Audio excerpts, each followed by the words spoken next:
Welcome to the Live Tap Podcast, and today I have with me Jessica Sconyers tapping in. Welcome to the show, Jessica. Thank you. How are you doing today? I'm doing great. How are you? I'm good. What's your class major and what sport do you play? So I am a senior here at Piedmont. I am a double major in mass and sports communications, and I play volleyball at Piedmont. Oh, it's always good to have a mass comment here with me, man. So last night you played a game against Westland College. How was that game going for you? It was really fun. We had our senior night. I got to play my position I initially committed for. I've been playing middle for all 4 years, and I am fairly good at it. But I did get to end up playing outside, which is what I committed for. But overall, it was just super fun having all the girls behind my back helping me out as well. Everyone did great last night. The energy was amazing. And it was just a great way to, last time to put on those shoes, hit the court. It was a great way to end it. Well, congratulations on your senior night. Thank you. I was there. I kind of felt the energy. You did. Was I a great ball boy? Oh, my God, it was great. I loved it. So, over the summer, we did sail together. Last year, I was a Voyager, but this year, I was a navigator like you. How'd you feel sail was this year as a navigator again? Was it better than last year? I think it was. We do a different retreat every year, so it changes based on that. It was definitely hot. Oh, yeah, for sure. This past year for sail was the first year I was able to bring my service dog Eros. Since we went to a new camp, they obviously have different rules, but that was the first year I was able to bring him, so that was a little bit different as well. But overall, it was a really good experience. It was fun. I also want to say thank you because you're one of the people that made me want to be a navigator this year. Oh, wait, are you serious?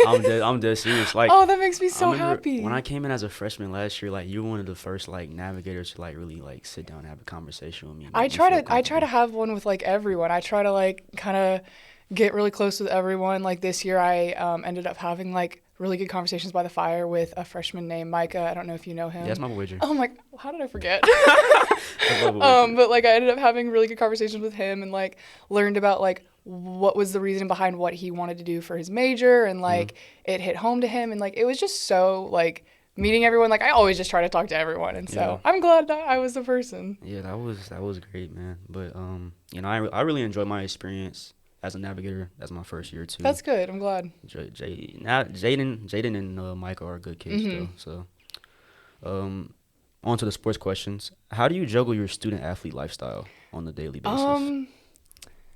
That's a great question because I think everyone struggles from time to time. Yeah. Obviously, each semester our class schedule changes and it can get busier, or we have more free time just based on what we have going on. I think also ever since freshman year, I am always traveling on the weekends, so those Friday classes I would miss. This year, I don't have Friday classes. Thank God to Mass Comm. They just don't believe in Friday classes. Yes, bro. It's the best thing ever. I only have one class tomorrow, and that's theater. I have none. And I usually have 2 to 3. That's real.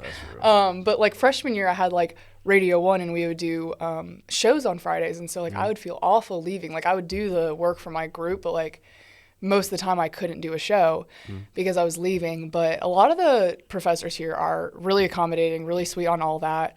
For the most part, they understand that you're leaving and that you try to do your best to get your work done. Yeah. But I will say, this year is probably not the best example, but in years past, I wouldn't watch Netflix as much. I would try not to, doom scroll or be on my phone as much. And, all I would be doing was homework, whether that's in my room or in the library or wherever the best spot is. I love the education center as well. Oh, yeah. I don't know. It's newer, Seoul? I think. Yeah. It's just I love newer Seoul. And it's nice. Yeah. But I used to be a fiend in high school for Netflix. That's all I would do. But once I got to college, especially freshman year, I was oh my gosh, I have no time for Netflix.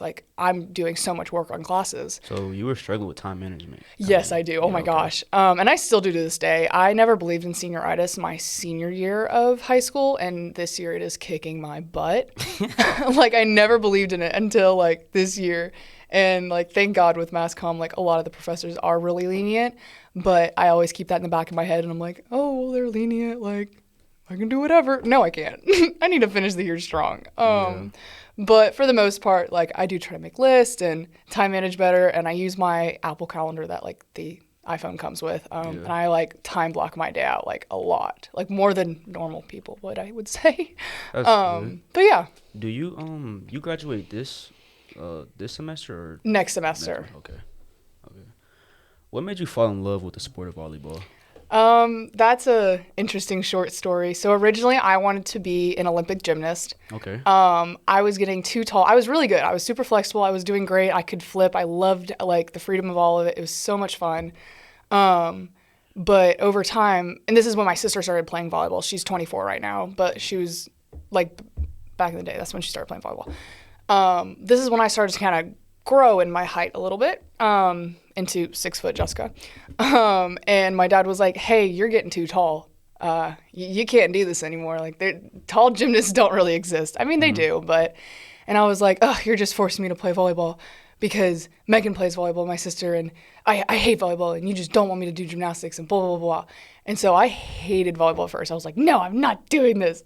And so I played for a few years, and then I quit for some reason for 1 year. I really cannot remember why. Okay. I went through a few sports. I was a cheerleader for 1 year. I played softball for a year, got hit in the face too many times. Oh. Yeah, it's so funny. And then I always ended up going back to volleyball. And then like, that's when I think like 8th grade and 9th grade was when I really started like taking private lessons at my club and really working on like perfecting my hit and perfecting my block. And now I'm in college and I am an absolute wall at the net. And I absolutely love to hit the ball straight down. I ain't gonna lie. I'll be at a couple of games. Yeah, you do. Yeah, you do. You are a dog, bro. Because I forgot it was one game where I think it was Vanessa that like set you up for the hit, and then you hit it so hard. It hit the girl in the head and then, like went all the way to the sidelines. Yeah. I was like, yo, she is tough. I had a hit like that last night. It's called a 3. Oh, I hit the mic. It's called a 3 ball. But I'm kind of near the outside, kind of near the middle, and she shoots it so fast where I'm already up in the air, and it just went straight down. It was like, oh my God. Yeah, I hear the whole cave arena just go wild. It's like the best experience ever. Yeah. Did someone influence you to play volleyball? Like I said in the last story that I kind of told, my dad definitely was like, hey, you're getting too tall. Megan plays volleyball, so here. One little like side story, this probably doesn't really relate to your question, but I very vividly remember like my sister coming home from one of her first club practices at volleyball and like just wanting to show me like what she learned. And I'm naturally a lefty. I write with my left hand. My sister comes home, obviously learning volleyball as a righty because that's like the common thing to learn. So she comes home and wants to teach me, but doesn't really think that like, oh, if she's a lefty, I have to teach her the lefty way. So she ended up teaching me like how she learned as a righty, not thinking that I'm a lefty. So now I'm an ambidextrous player in volleyball. So if I get a bad set, I can hit it with my left hand. I don't usually hit it with my left hand. But in volleyball, I am written down as like a right-handed player. But then like on the side, teammates or someone or coaches will see me like write stuff on a paper with my left hand. And they're like, you're a lefty? I'm like, yep, but I play volleyball as a right-handed player. But I would definitely say my dad and my sister influenced me to play volleyball. Okay, that's real. What position do you play? So, yeah, all throughout my life, I've always been a right side outside player. In middle school, I was a setter for about 2 years. In middle school, and then going into my freshman year of high school, I was a setter. As a setter, you're always touching the second ball. You're giving it to someone. It was just, for me, I don't want to be a ball hog, but I just love touching the ball. Like, it's fun to just put instead of a negative impact on the ball, you're putting a positive impact, always better the ball, do this. Like, that's what I've always had coaches tell me. So I love being a setter, but I think it's because I got taller. I just kept getting taller. And so they were like, setters aren't tall. Now in D1, there's so many tall setters. But that's when I became more of a hitter and focused all my energy on that. And so I committed to Piedmont as a right side outside. I think like the second practice, our middle got hurt. Like 2 of our middles got hurt. And so we only had like 1 or 2 kind of solid middles. And so coach had a few girls like, I guess, try out for middle. And, like, the first hit I did, like, I'm a very timely, fast-paced person. Like, I just love to go, go, go, go, go. That's how my mind is, like, all day, every day. I tell people there's a constant rave going on inside my head, and you just can't tell. Like, I am a go, go, go kind of person. Very chaotic. But I came in, and I hit that first ball as a middle. It was, like, a really quick one, just boom, down, done, like, in the blink of an eye. And coach looks at me. She goes, why didn't you commit as a middle? Like, you're genuinely so good. Not your position? So that's the position I've been playing for all 4 years, even in my senior year. For senior night, I was able to play my position that I committed for, even though I haven't really been practicing it for 4 years. Mm-hmm. It's always been kind of in the back of my head. I'll practice it every now and then. I adore right side outside, but I love middle because almost every time I get the ball, it's a kill straight down. And so that like rush of feeling everyone cheering and the ball just going straight down no matter what, barely anybody can touch it, is like so much fun for me. Yeah. So that's kind of the story of my position. I can tell for sure, like, whenever you hit the ball and, like, you strike it down at the floor and nobody else can get on another team, like, everybody just goes into uproar, like, wow, yeah. Like, I love going back and watching the live feed. Mainly, I critique myself a lot because I'm constantly a perfectionist, but I love going back and seeing everyone cheering, seeing when my parents are able to come see me live in games, and it's just so much fun. Yeah. What made you come to Piedmont to play volleyball, though? So, to play volleyball or just what made me come to Piedmont? We can do both. Okay. So, my mom has always told me, my parents are a really big influence in my life. Like, I'll always reference them. But my mom has always told me, when you commit to a school, like, if you get hurt, if you have to get an ACL surgery, or if you just get hurt to where you can't really play your sport, all you can do is just show up and be supportive. Are you going to be happy at this school? Because a lot of people get hurt and they're like, well, I kind of hate the school. I'm only here for my sport, so I'm going to transfer. But like, she had always kind of implemented that question in my head. And that's why I try, like, when my current freshmen come in on the team, I'm like, hey, are you happy here with your major? Like, do you love it here? Not just the sport. Like, if you got hurt and you're on an ACL surgery or you break your arm or some stupid thing, like, are you happy here at this campus? Because a lot of people aren't. A lot of people want that hustle and bustle of the city, and Demorest is not the city. Yeah, it's very I mean, Athens and UGA area are great for that. But I am already naturally a very outdoorsy person. Coming from Florida, I love the mountains. I love the beach. I love the outdoors. I love hiking, camping, all that. And so coming here, I was like, oh, I love the mountains, North Georgia. Like, it's outdoorsy already. So that question, my mom has always asked me that. And coming here, out of all the schools that I toured and that wanted me for volleyball as well, they didn't really have a program.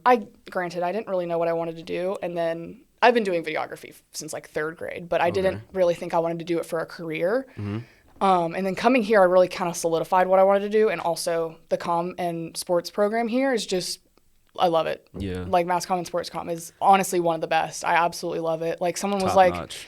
you have a podcast studio? Like, are they doing it in their room? Or like, I'm like, no, like, we have like a radio studio, a podcast studio, a newsroom, like a Mac lab. Like, we have everything. Like, this is a very nice department for our major. Like, I love it here. And so, that was just always a question in the back of my head. Like, if I ever get hurt, I was never a player to get hurt, but yes, I'm here for volleyball. I love playing it. I've played on the court all 4 years. I've rarely left the court. But do I love it here without volleyball? And that was a yes for me. I absolutely love it here. The outdoors, my major, the people here, they're all super sweet. Yes, granted, it is a small school, but I mean, it works better for me than a 400-person biology class at UGA. I definitely can agree with you on the mass comm situation. I definitely do love it here. They give you a lot of opportunities too. Absolutely, especially like after I met Joe on my visit. You know, like we know Joe. He's a great guy. I love Joe. I actually got some questions he wanted me to ask you. Of course.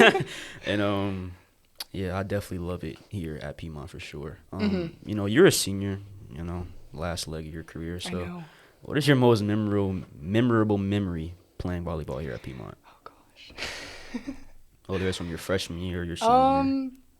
I think like it's kind of a general memory, but in club volleyball before I came here in high school, I was always that type of person. Like, if you know volleyball, you look at the sport, or if you know volleyball and you play it, if you don't play the middle position, everyone kind of hates on it in a way of like, you're blocking every ball. You're blocking the right side, you're the middle, the outside ball. You're pulling back, you're hitting. Like, it is a draining position, and you have to be good at it. And so before I came into college, I like told myself, I was like, I will never play middle. Like, that is a position I will never play. Like, heck to the no. And then I come into college and play all 4 years of it. If I told my past self, or if my past self got told that future college Jessica would be playing middle for all 4 years, I would go cry in a corner and never commit to college. But I have absolutely adored it. I will say, like, I don't get set as often, but my stats are just as high as our best outside. And to have that as a middle is honestly unheard of. Middles don't get set as often. Sometimes it's because the pass is off. it's just the decision that the setter makes or whatever it is. But I have just the same amount of stats as our best outside. So honestly, like, I don't have one specific best memory, but playing middle as a college athlete, I would say, like, just like I said, the roar of the audience hitting it straight down and nobody touching it is like the best feeling ever. So far you guys are, I try not to focus on that. Okay, let's clarify for people. Our record's not the best. We've had if you made a TV show off of our team, we could make so much money. Freshman year. Can I cuss on here? Oh, yeah, you go ahead. Freshman year, shit show. Sophomore year, shit show. We didn't have an assistant coach for 2 years. We got drug tested my freshman year. Dang. Junior year, best year ever. I think we had like a 13-5 record. That's like the best year. Yeah. That's a guess because I heard it last night on the live broadcast rewatching the game, Eric said. But last year was like one of our best years ever. Like, we beat Maryville. Freaking Maryville. Like that. Last year was, like, honestly, I don't want to say a dream come true, but, like, it was one of the best years. Now, granted, Yik Yak still shit on us, but I try to look past that. I mean, I try to be the best player I can be, and people still come up to me and be like, why do you leave the court? You shouldn't leave the court. You're really good, Jessica. I'm like, oh, thank you so much. You're so nice. Can we all just admit that Yik Yak at our school is very messy. Very, very messy. We try to ignore it a lot, but it is what it is, man. People gonna hate. It's most likely NARPs, probably. I really don't care. Yeah, I'm not even gonna talk about the record. Literally. But what do you feel like you guys as a team could do to better? What do you guys feel like you guys as a team could do to end the season on a good note? I think one thing that we have learned is that if we keep our energy high, we play better. We almost took a set from Covenant, honestly 2 sets from Covenant. It was like, I want to say like 20-24 or 25 or like 23-25. Like, we had such high energy coming out in that first set against Covenant. And we play them this weekend again. But like, what we have learned as a team is that if we keep high energy, like, we might not win, so what? But like, we still have fun playing the game. But if we don't have any energy and we're getting our ass beat, it's not fun. Yeah. Be fucking for real. So we've learned as a team, like, keep your energy high no matter what. Cheer for everything. If you mess up on 1 point, it's 1 point. I shanked a few balls last night, and I usually let points dwell on me, and I tried my hardest not to let it dwell on me. So, like, just us as a team, like, constantly lifting each other up, and, like even if you see someone, like, really hard on themselves, because honestly, specific players on the team, including myself, are very hard on themselves. But just seeing if a player is, like, down on themselves, like, picking them back up and just having energy overall and supporting everyone no matter what, whether you're on the bench or on the court. That is what worked. That has what has worked best for us. Yeah, that's good. If I were to ask a teammate or coach about you as a player, what'd you hope they'd say? I would hope they say that I'm really hardworking. I try to keep a positive spirit. I am very hard on myself, but I had senior night, my coach wrote me this beautiful letter that got put in my basket, and one of the parts was like, in the future, try not to be so hard on yourself, coming from a self-proclaimed perfectionist. And I always, like, even if we got the point, I'll look back at her and I'm like, why'd they pass that, or why'd they do this? And she's like, they're gonna do some things sometimes. They're a good team too. Just don't be so hard on yourself. So I definitely hope they would say, like, I'm really hardworking, just constantly trying to be positive. Yeah. But like I said, I got a bunch of notes from senior night last night. They put all these little notes together, and, like, I had so many people be like, you're such a role model to me. And, like, I would never have thought people would say that to me or about me. And so, like, reading that and saying, like, you have pushed me so hard this season. You have been such a role model to me. I've learned a lot throughout this freshman season because of you, like, has really hit hard. And, like, it made me really happy. Yeah. Well, you're a senior. You had other teammates that were seniors, in Bryn and Vanessa. Mm-hmm. Do you have a favorite moment with both or either of them? So for Bryn, she is always, it sucks, but she doesn't hit the court as much as I think all of us would want her to. But whether she's on the bench or the court, she is always so positive, cheering us no matter what. And I feel like that's, like, one thing is if players don't get to play, they're on the bench pouting. And it's not a fun thing. Like, just support your teammates and get through it. But Bryn, for all 4 years, even if she's not on the court as much, has always been super supportive. And for me specifically, she knows I'm very hard on myself. And so at any point in time, it's never a specific moment, but at any point in time, if she notices I'm down or she can read my facial expressions really well, because a lot of my emotions sit on my face a lot, she goes up to me, she's like, hey, what's up? And she'll be like, you're fine. You know you've earned this position, or you know you've done this right. You can do this. Like, so she is really good at getting me out of a funk or whatever it is if I'm really hard on myself. And then Vanessa, I feel like we connected really well with like a setter-hitter connection. I came in not knowing how to play middle, and somehow we immediately connected. And wherever she is on the court and whenever she gives me the ball, I'm able to put it straight down. We've had some interesting plays where she's been – typically when you set a middle, the pass should be more on the net, but I still try to call a set no matter what. So she'll be 2-3 feet off the net and still set me a 3, and it'll go straight down. And so I feel like just our setter-hitter connection has been really good with me and Vanessa. Yeah, she's watching you guys. I don't really know much about volleyball, No, but she's really tough. Yeah. She's really tough at, like, setting people up. These are questions for Joe, from Joe. Cute. He was asking, is he your favorite? Yes. Just straight up favorite? Yes. Oh, my God, yes. Oh, my God. I call him my Georgia dad, and he calls me his MCOM daughter. So, like, my mom was like, oh, Joe was talking about you so much last night at the game. Like, my mom and him ended up, like, actually talking in person. And I think the last time they talked was when I toured the school and I met Joe for the first time. But I always talk about him on the phone to my mom, just like, oh, I cried in Joe's office today, or, oh, Joe talked to me about this, or he's such a sweetheart, did this, or came to my game and did, like, I just absolutely adore him, and he's such a sweetheart, and I know that he knows that I got a chaotic brain, and, you know, but we joke, we laugh, I cry a lot. He is one of the people I contribute to getting me through these 4 years. Now, my mom and dad may not be in Georgia, they're in Florida, but Joe Dennis is definitely my Georgia dad. And for those who are listening to the pod, Joe Dennis is the mass communications advisor and director, I want to say. Correct? Yeah. Yeah. He's big man on campus, basically. Yeah, big man on campus. Everybody knows Joe. He's a top tier jokester. Mr. He's Joe funny. Dennis. He was singing in class yesterday. He was singing something from like the Fresh Prince of Bel-Air. I kid you not. And then he played the video in class. What class was it? It was media writing. He's a silly goose. Yeah. And then his second question was, will you miss me?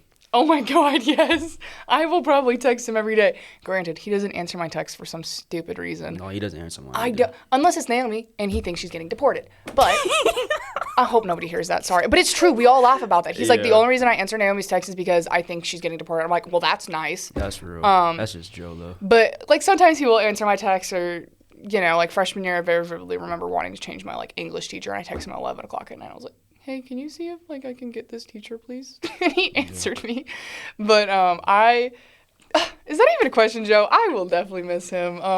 I come to him for everything, no matter what it is. He has heard all my BS, all my tea, all my boy problems, all the problems I had with friends, all the problems I had on the volleyball team throughout all 4 years, because volleyball team's been a crapshoot lately. Not lately, but we've been through 3 different coaches. That's real. In the span of 3 months. So. Joe's definitely a character. Oh my gosh, but he is such a role model. On to the second part of the interview, mental side questions. Do you feel like mental health is important in the sports world, or just in general? It is incredibly important, especially to me. I would say, like, one specific portion of it, the second coach we had, who got asked to leave recently because he's not a good person, I was crying for like an hour in practice, playing through my tears.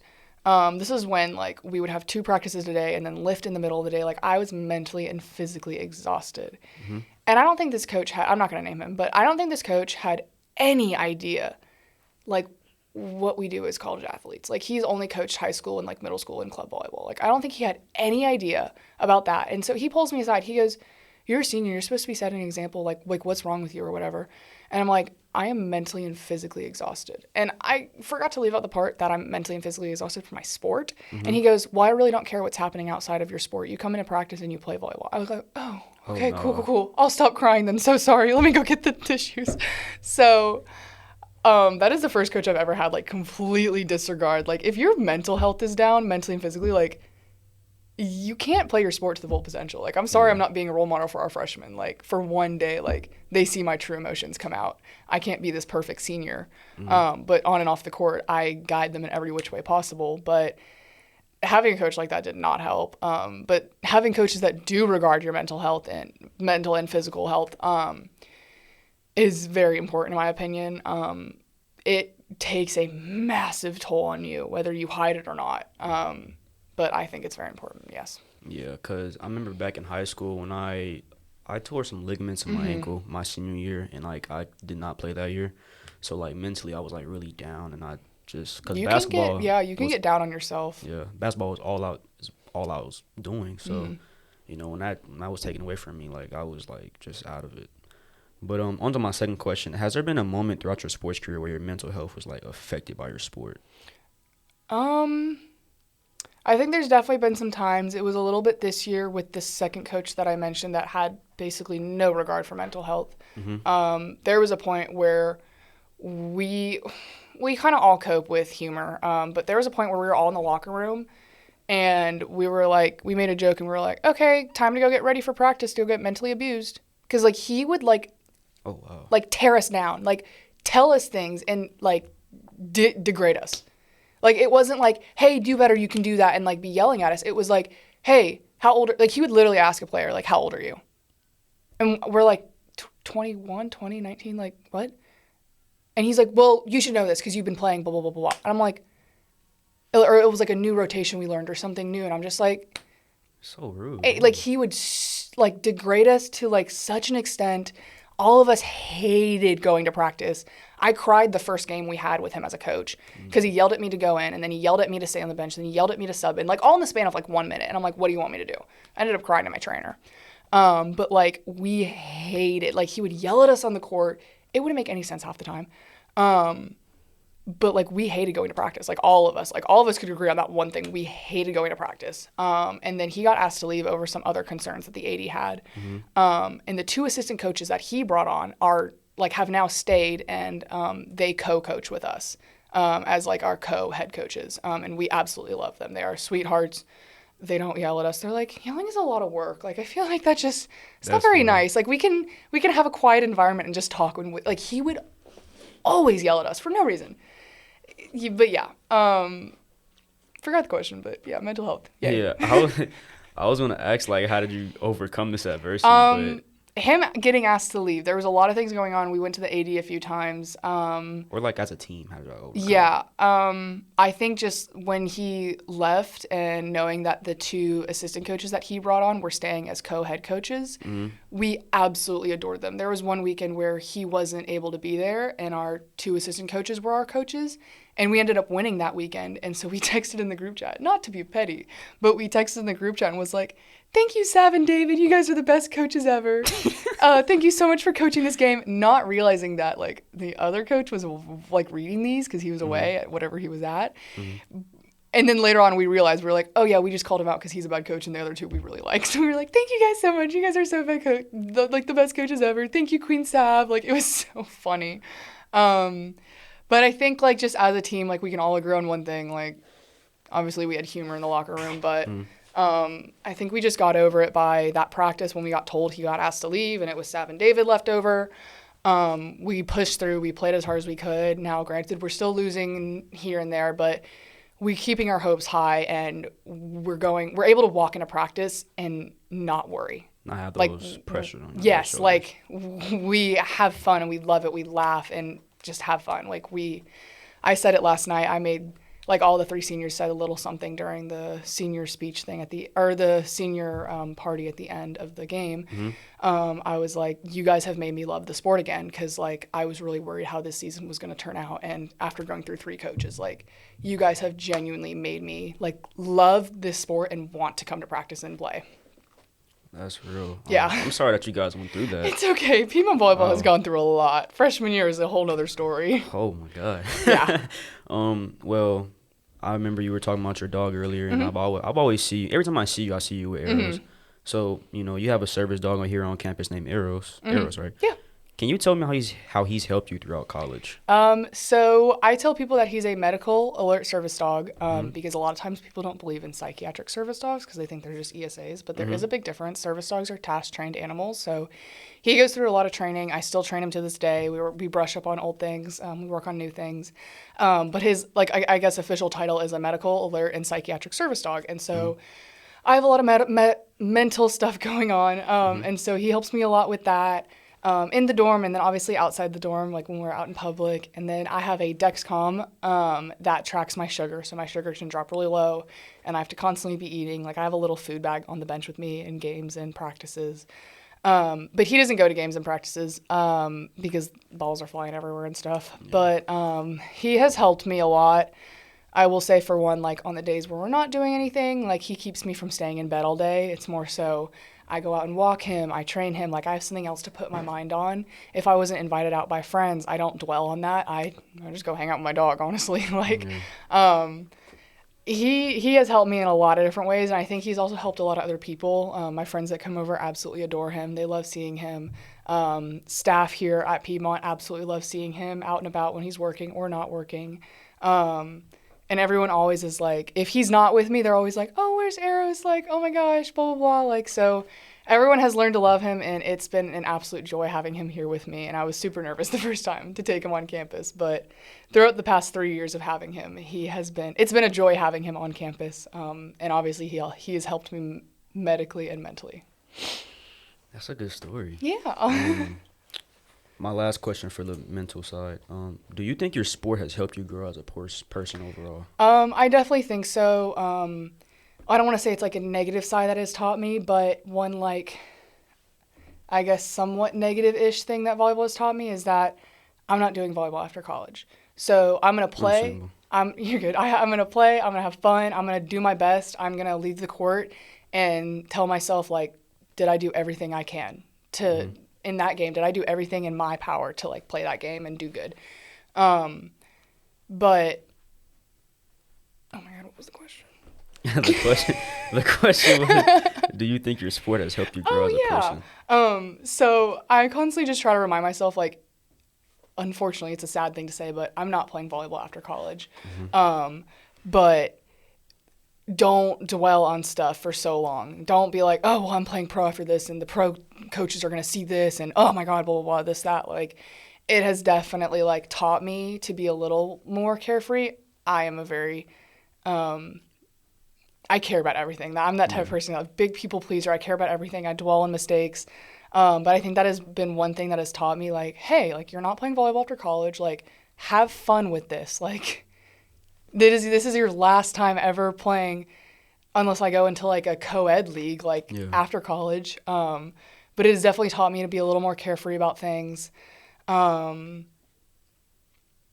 yeah, like I think that is like the one thing it has taught me for sure. It's taught me little other things here and there, but it has definitely taught me to be a little more carefree about things here and there because I'm not playing after college. So it's taught me to have fun with it for the time being because I might not have it later on. That's good. On to the burner questions. Okay. These like quick questions, but my first question I have for you is: did you have any other offers coming out of high school outside of Piedmont? I wish I went D2. If I'm being honest, I love Piedmont, but I wish I went to a more competitive level because my mindset is already at a very competitive level, and with our record at Piedmont, it's very hard to be competitive and win everything. So I really do wish I went to like a high level D2 or high level D3. I will say I committed a little late in the game, so I wasn't able to look at all my options and really talk to like D2 coaches. But I really wanted to go to Barry, which is a very high level D3. I loved their campus. I like adored their campus. They have deer just like running around their campus. It's really cute, baby deer. But their team is also really good. We played them actually in preseason. So not in our conference, but they're really, really good. I tried to get on Barry's team. They make their team like 2 years in advance, which is insane. That's what like D1 teams do. But granted, they're really good. I considered very briefly going to Brevard. Yeah, I know. They used to be in our conference. They're a little bit of a mess. They have bats in their gym. Oh, yeah. They also didn't have my major. So like, or at least in the extensiveness like Piedmont does. I'm trying to think where else. Oh my God, I was talking to other coaches. Why can't I think right now? It's okay. But I will say, like, Piedmont, like, I wasn't that type of person. It's like, oh, okay, are we a winning team? Like, I probably should have looked. But, like, Piedmont was my best offer at the time. I did start looking a little late in the game. I probably should have looked, like, a year in advance. But Piedmont was my best offer in the sense of where the school was located. I love that it wasn't a big school. It had my major, but in a really big extent. Like I said, the mass comm program, sports comm program is absolutely amazing here. They give you a lot of opportunities. And the sport was fun. I had a feeling, I didn't want to come in cocky, but I just had this feeling that I was going to be playing a lot. And so coming in and not being offered the position I committed for, but playing middle, I said, okay, you know what? I guess I have to learn it. So I just pushed through for 4 years, and I ended up being really good. But I will say Piedmont was probably one of my better offers out of the few that I had. Yeah, can't nothing beat Piedmont. This is a great school. It is. Say you're coming back from a long road trip on the road, and your coach said y'all got sprints when y'all get back, but doesn't give you a reason as to why. What or who do you think the reason may be? Why y'all gotta run sprints? I wish everyone just saw the face I made because my jaw just dropped. I would have cried. I honestly, like, I would probably, like, think back to the game and I'm like, okay, what did we do wrong? Did anyone, like, we had this really big thing that happened freshman year where someone got accused of smoking weed in Atlanta and we all got drug tested my freshman year. Everyone was negative. And so, like, but, like, coach wasn't like, do sprints, but, like, it was kind of like that moment where, like, I was thinking back to, like, if I did anything wrong. Like, you always have that thing where someone accuses you of, like, or a group of people, and they're like, okay, fess up, who did it? And you're thinking back to every little thing that you did wrong, even though it probably wasn't you. I don't even know. I will say we might have deserved sprints for this, but we had a girl, I'm not going to name her name, but we had a girl spend the night in Athens thinking that she could wake up the next morning to drive back to Piedmont to make it on the bus at 8 a.m. She missed the bus and missed the whole weekend. She felt awful. Apparently, she has done it once before, and she made the bus and nobody knew about it. But this time she didn't wake up. So I think that would be the only reason that, like, we would have to do sprints, but we didn't even do that because she felt awful about it, and she talked to the coaches, whatever, but yeah. You know what's crazy? Y'all not the first sport that I heard that did that. Really? Went to Athens on, like a travel night or whatever, yeah. And then, like, didn't make it. Because, like, Athens is, like, a 40, 50 minute drive. Yeah. Like, yeah. At 8 a.m., you had to leave at, like, we had to leave at 8 a.m., so that means she would have had, and apparently she had done it, like, one time before. And, like, she felt awful. Like, she is one of our best hitters. But, like, she felt awful. And so, like, I don't even think to blame anyone, but I think all of us would just be like, why are we running? Yeah, that's crazy. Another question is, who's the most funny or wild teammate that you have on the team right now? And do you have a story that could be explained on the pod? That's appropriate to be explained on the pod. No. I think definitely I can name names. Oh, she hasn't done anything wrong. She's just a funny person. Alex Wingate. I think she's a junior. She's definitely a junior, yeah. Do you know who I'm talking about? I know. She just says the most, like, I don't want to say out of pocket, but, like, she very much has very blonde moments. She's not a blonde, but, like, she has very blonde, like, stupid moments. Like, we're just like, why would you say that? Like, we just, like, and it's more so funny stuff. Like, there's one story that we tell everyone. It's so funny. Our old coach, Jamie, it was like last season. We get on the bus. Jamie's eating this muffin. It didn't have a tag on it. It didn't have a wrapper on it from a specific store. It just had a muffin with a wrapper. Just a basic one, right? Alex walks on the bus and goes, oh my God, Jamie, I eat those same muffins. And Jamie was like really surprised because the muffin had no, like, indication of where it was from, like nothing. It was just a muffin. Yeah. And she's like, wait, like this muffin? She goes, yeah, like I eat those all the time in the morning for breakfast. And Jamie's like, this muffin right here, Alex, like this one, like you eat these same muffins? And she's like, no, what are you talking about? No, it gets better. And Jamie goes, love that. The muffin right here. She goes, no, I don't eat those. What are you talking about? And Jamie goes, the muffin I am holding right here, the one I am eating, the one that you just said that you eat, this is the one you're talking about. She goes, oh yeah, I eat those all the time. And we're like, what was the thinking process in that? It went from, oh my God, I eat those all the time, to, what are you talking about, to, oh my God, yeah, I eat those all the time. And we are just laughing so hard. Was she trying to troll or something? She says the most out-of-pocket weird stuff ever. And she was like dead She was serious. dead serious. Most of the time, That's most of the crazy. stuff she says, like 99% of the time, it is dead serious. And we look at her, we're like, huh? Like, that used to be me freshman year, like the really clueless one, and then I figured my stuff out. And then she took my spot when she committed here as a freshman. Mm-hmm. But for the past 3 years, she has said the most out-of-pocket, concerning, weird stuff ever. Okay. So I think that's definitely a person on the team that everyone can agree with. Alex Wingate. She's a silly goose. She's an RA. Oh, she is. She's an RA. She just... There's all these people behind us. What are these people? That's what I was saying. It's just a crew. Do they even go here? Yeah. Oh, wait, some of them those are do. soccer players. Yeah. No, some of them aren't. That's a tennis player. Who are those people? I don't know. Are Okay, they on anyway. a visit? No, they some of them go here. I know that for a fact, but I don't know. Anyway, if you could travel anywhere in the world, where are you traveling to? Oh, she really contemplating, y'all. I want to go surf Hawaii. Hawaii? I thought about going to school there. Didn't have any offers for volleyball, but I thought about going to school there. My mom thought about like buying a used Jeep from someone, just like a 2-door soft top Jeep from someone, so I could like drive around on the island so we don't have to ship my actual Jeep.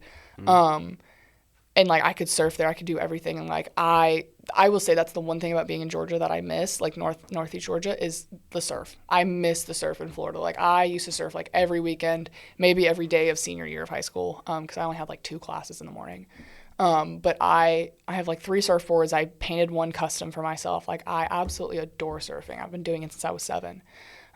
So like the idea of maybe going to, like I had an idea of going to Texas A&M, but like they have a beach coastal university. I thought about going there. Like the whole campus is like around palm trees and surfboards, and they have like surfboard tables in their caf. It's like the coolest place ever. But I did think about going to Hawaii, so it's still in the U.S. though. I as a kid I traveled a lot out of state. I want to go. Wait, what's it called? New Zealand. New Zealand? I love God. New Zealand. I think it's the coolest place ever, and all the people are so nice. And we met a family on like this mini 50-person cruise yacht thing when I was a kid. Well, not a kid. I was like 15.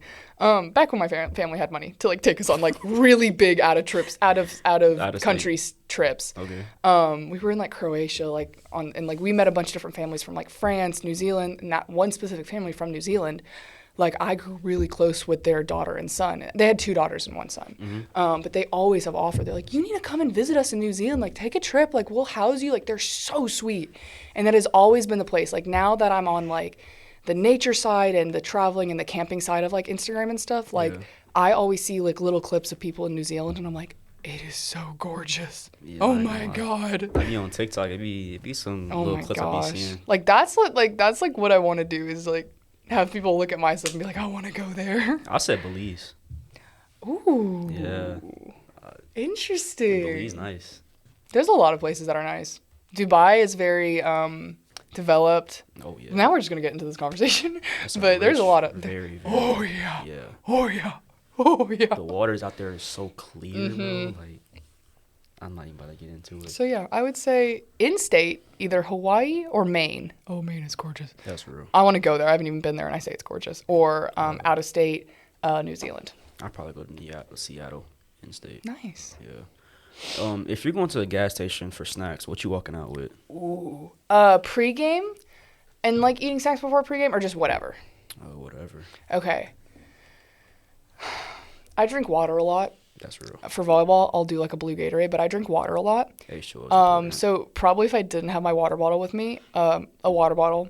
I love Bugles for some reason. A bugle? Bugles. What is that? They're basically corn chips, but they're really salty. Oh, I know what you're talking about. Yeah, like they're not okay. I confuse Bugles with pork grinds a lot. Pork grinds are the nastiest smelling. I say this because my mother used to eat them on road trips. Nastiest smelling chip snack ever. Understandable. I would want to throw up in the car. I'd be like, roll the window down. I can't breathe. Like, I'd be breathing through my mouth so I wouldn't have to smell it. It was disgusting. But bugles are just basically a corn chip that's super salty. I love salty snacks. And probably some sort of like sour gummy candy. So like Sour Patch Watermelon or like the sour straws or something like that. Definitely like a salty snack, and then like one really salty snack, and then one really sour sweet snack with water. Yeah, so I like the little airhead strips. Ooh, I have those in my room, I think, actually. I love anything sour, literally. Some Starburst. Okay. That's valid. If you're stranded on an island, what 3 things you making sure you have with you? Ooh. Can I say my Jeep? So my Jeep has a rooftop tent. It has an awning. Dang. It has a table in the back. Because I camp with it. I go overlanding, so I camp. I like this past spring break. I went to like 5 different states. Oh wow. It was a blast. I'm doing it again this Thanksgiving, but by myself. I'm going to like West Virginia, Ohio, Tennessee, Kentucky. You went up north? Yeah, it's gonna be cold. Like this year, like in a few weeks. It's just gonna be me and the dog. Yeah. I'm planning on like filming this one and then posting it so like everyone can see my trip. Okay, so my Jeep, like fully stocked for a camping trip. Yeah. I feel like that counts as 3 items already. Definitely my dog. Okay. He can't run off anywhere. It's just an island. Yeah. Like. I mean, I'm surrounded by water, but I mean, yeah.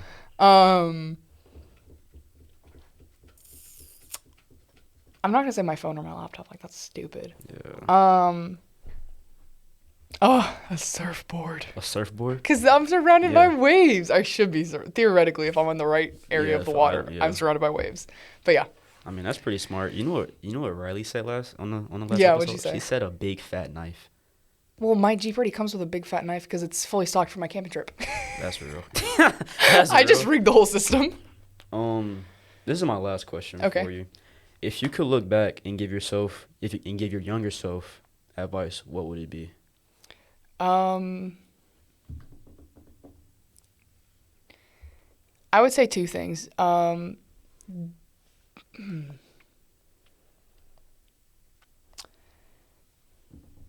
Jealousy, what is like the saying? It's like greed or jealousy is something from the devil. Basically, like, if you are constantly, or comparison. Yeah. Comparison is a gift from the devil. Like, if you're constantly comparing yourself, and I still do it to this day, but if you're constantly comparing yourself, but in a way where it makes yourself look bad and other people look good, like, you're constantly going to be like, okay, well, I'm not good enough, and that person's always going to be better. Like, if you're just constantly comparing yourself, there's always going to be someone better than you. There's pro volleyball players, there's D1, there's D3 players that are better than me. But if I'm comparing myself to me from last week or a year ago, I'd prefer that than the other thing. That just means that's proving to myself that I'm getting better. I'm getting better as a player than I was last week. I'm getting better than I was a day ago. I'm getting better than I was 4 years ago. I'm better than I was when I first started volleyball. So I would definitely say comparison is the gift of the devil. So do not ever compare yourself. And I would say the other thing is take everything you hear with a grain of salt. Do not, like, if you hear something from someone, like, do not go run off and cry about it. Like, please just, like, think about it and be like, okay, are they hurt themselves? Like, are they mad at something and they said that to make me feel upset? Is that just how they are as a person? Are they having a bad day, or am I having a bad day and I'm just emotional? Like, just take everything with a grain of salt. Do not dwell on things for as long as you need to. Think about it for a little bit and move on. Because the more you sit and dwell on it and worry about what that person said or what they're thinking about you, like, you're wasting time working on yourself. You're wasting time enjoying your day when that other person that said whatever they said could literally care less. They probably already forgot about what they said about you because they could care less. So yeah, I would say those 2 things.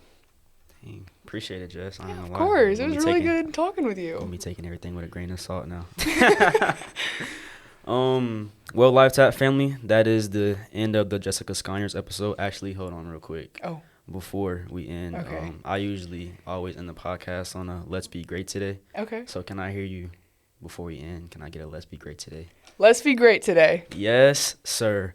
Live Tap family, we're going to be back next week with Piedmont swimmer Draylon Starks and Piedmont basketball player Lexi Gerard. So let's be great today, family. Let's go.